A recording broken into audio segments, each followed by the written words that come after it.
नमस्कार। DD news के इस विशेष बुलेटिन में आप सभी का स्वागत है।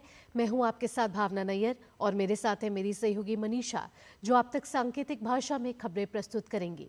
शुरुआत करते हैं सुबह की सुर्खियों के साथ। भारतीय रेल के लिए आज का दिन ऐतिहासिक। प्रधानमंत्री नरेंद्र मोदी बीकानेर की धरती से देश भर में पुनर्विकसित 103 अमृत स्टेशनों का करेंगे उद्घाटन। 26,000 करोड़ रुपए की विकास परियोजनाओं की भी करेंगे शुरुआत।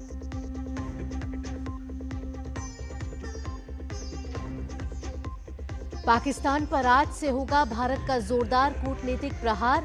संजय झा अपने डेलीगेशन के साथ जापान पहुंचे, तो वहीं श्रीकांत शिंदे का समूह यूएई में रखेगा आतंकवाद के खिलाफ भारत की बात।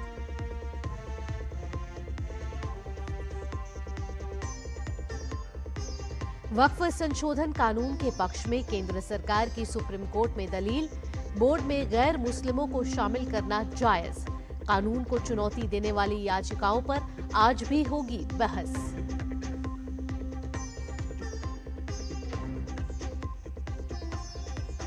व्हाइट हाउस में अमेरिका दक्षिण अफ्रीका के राष्ट्रपति के बीच तनावपूर्ण बैठक। ट्रंप ने कहा, दक्षिण अफ्रीका में हुआ श्वेत नरसंहार, तो वहीं रामाफोसा बोले, अश्वेत भी हिंसा के शिकार।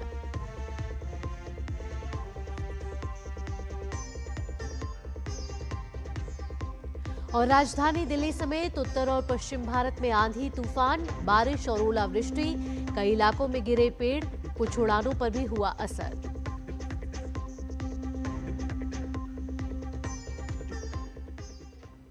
अब खबरें विस्तार से। प्रधानमंत्री नरेंद्र मोदी आज अमृत भारत स्टेशन योजना के तहत पुनर्विकसित किए गए 18 राज्यों और केंद्र शासित प्रदेशों के 86 जिलों के 103 रेलवे स्टेशनों का उद्घाटन करेंगे। प्रधानमंत्री मोदी राजस्थान के बीकानेर में अमृत भारत स्टेशन योजना के तहत पुनर्विकसित देशनोक स्टेशन के उद्घाटन के साथ बाकी अन्य स्टेशनों का भी उद्घाटन करेंगे। इसके साथ ही प्रधानमंत्री बीकानेर मुंबई एक्सप्रेस ट्रेन को भी हरी झंडी दिखाएंगे। अमृत भारत स्टेशन भारतीय रेलवे के आधुनिकीकरण की दिशा में एक ऐतिहासिक कदम है। अमृत स्टेशन सुविधादायक होने के साथ साथ कनेक्टिविटी को भी बढ़ावा देगा और हमारी शानदार संस्कृति का वाहक बनेंगे। इसके साथ ही प्रधानमंत्री मोदी 26,000 करोड़ रुपए से अधिक की कई विकास परियोजनाओं का लोकार्पण और शिलान्यास करेंगे। इन परियोजनाओं में रेलवे, सड़क मार्ग, बिजली, पानी और नवीन और नवीकरणीय ऊर्जा क्षेत्र शामिल है। राजस्थान के बीकानेर के पलाना में एक सार्वजनिक समारोह को भी संबोधित करेंगे। अपनी बीकानेर यात्रा के दौरान प्रधानमंत्री नरेंद्र मोदी देशनोक स्थित करणी माता मंदिर में भी दर्शन करेंगे।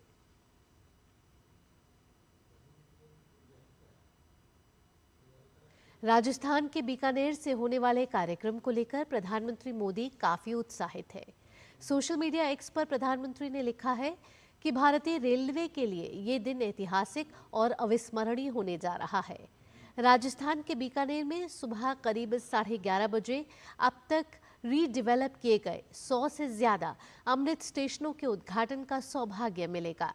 इनसे देशवासियों के लिए रेल का सफर और आसान होने वाला है। राजस्थान के अपने दौरे में कई और परियोजनाओं के लोकार्पण और शिलान्यास का भी सुअवसर मिलेगा। इनमें अनेक सड़क परियोजनाएं भी शामिल हैं। इनसे जहां आवाजाही की सुविधाएं बढ़ेंगी, वहीं सीमावर्ती क्षेत्रों में हमारे डिफेंस इंफ्रास्ट्रक्चर को भी और मजबूती मिलेगी। प्रधानमंत्री नरेंद्र मोदी आज राजस्थान की यात्रा करेंगे। इस दौरान पीएम देश को 103 अमृत भारत स्टेशनों की सौगात देंगे। उससे पहले कल रेल मंत्री अश्विनी वैष्णव राजस्थान के देशनोक अमृत स्टेशन पहुंचे और व्यवस्थाओं का जायजा लिया। स्टेशन पर तैयारियों का जायजा लेने के बाद रेल मंत्री ने कहा कि अगले 8 महीनों में देश भर में 100 और अमृत स्टेशन तैयार किए जाएंगे। वहीं 2027 तक 500 स्टेशन बनकर तैयार हो जाएंगे।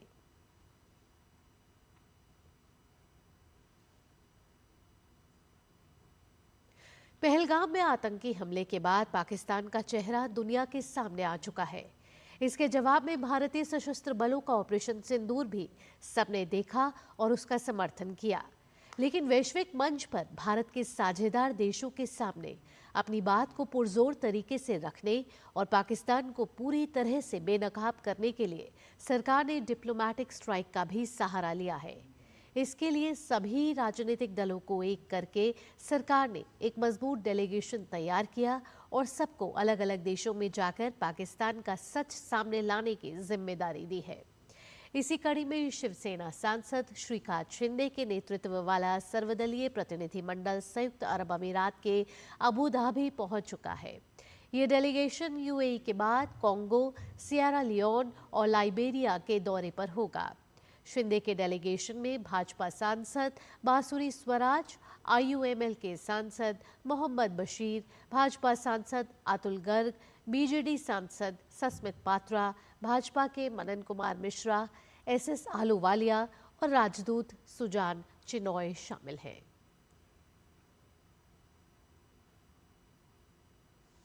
इसी कड़ी में जेडीयू सांसद संजय कुमार झा का डेलीगेशन 5 देशों की यात्रा पर जापान पहुंचा है।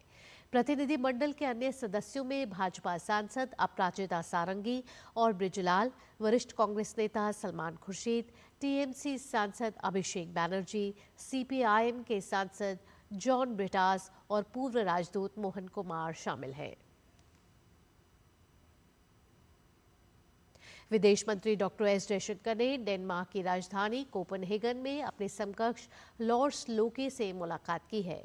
मुलाकात की तस्वीरें सोशल मीडिया प्लेटफॉर्म एक्स पर साझा करते हुए विदेश मंत्री ने बताया कि कोपेनहेगन में विदेश मंत्री लॉर्स लोके से मिलकर बहुत खुशी हुई। आतंकवाद से निपटने में डेनमार्क की मजबूत एकजुटता और समर्थन वाकई सराहनीय रहा है। कोपेनहेगन में विदेश मंत्री डॉक्टर एस जयशंकर ने भारतीय समुदाय से भी मुलाकात की। मुलाकात की तस्वीरें सोशल मीडिया प्लेटफॉर्म एक्स पर पोस्ट करते हुए उन्होंने लिखा कि कोपेनहेगन में भारतीय समुदाय के प्रतिनिधियों से मिलकर बहुत अच्छा लगा। वक्फ संशोधन कानून को चुनौती देने वाली याचिकाओं पर सुप्रीम कोर्ट में आज भी सुनवाई जारी रहेगी। इससे पहले कल केंद्र की तरफ से सॉलिसिटर जनरल तुषार मेहता ने कहा कि इस कानून से सरकार बहुत पुरानी समस्या को खत्म कर रही है, जिसकी शुरुआत 1923 में हुई थी। उन्होंने साथ ही कहा कि सरकारी जमीन पर किसी का हक नहीं हो सकता, फिर चाहे वो वक्फ बाय यूजर के आधार पर ही क्यों ना हो।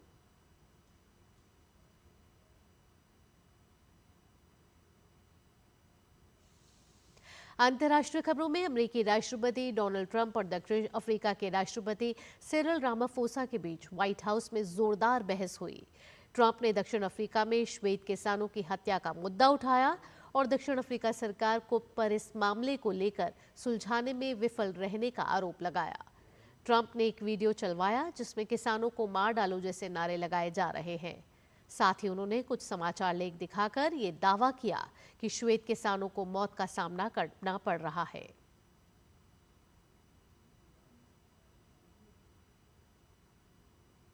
मौसम के हाल में दिल्ली एनसीआर समेत उत्तर भारत के कई राज्यों में कल रात तेज आंधी तूफान और बारिश के साथ ओले गिरे। इससे दिन भर की चिलचिलाती गर्मी से राहत तो मिल गई, लेकिन आफत भी उतनी ही आ गई। आंधी इतनी तेज थी कि लोगों को सड़कों पर अपनी गाड़ियां रोकनी पड़ी।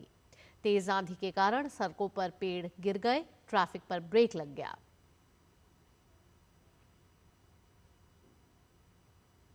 महाराष्ट्र के कई हिस्सों में भी बारिश हो रही है। खासतौर पर मुंबई और पुणे में बारिश के कारण सड़कों पर आवाजाही काफी मुश्किल हो रही है।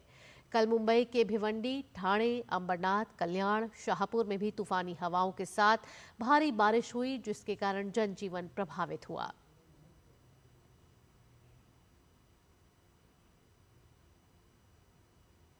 इसी के साथ इस विशेष बुलेटिन में इतना ही। मुझे और मेरी सहयोगी मनीषा के साथ टीम को दीजिए फिलहाल के लिए अनुमति। खबरों का सिलसिला यूं ही जारी रहेगा। नमस्कार।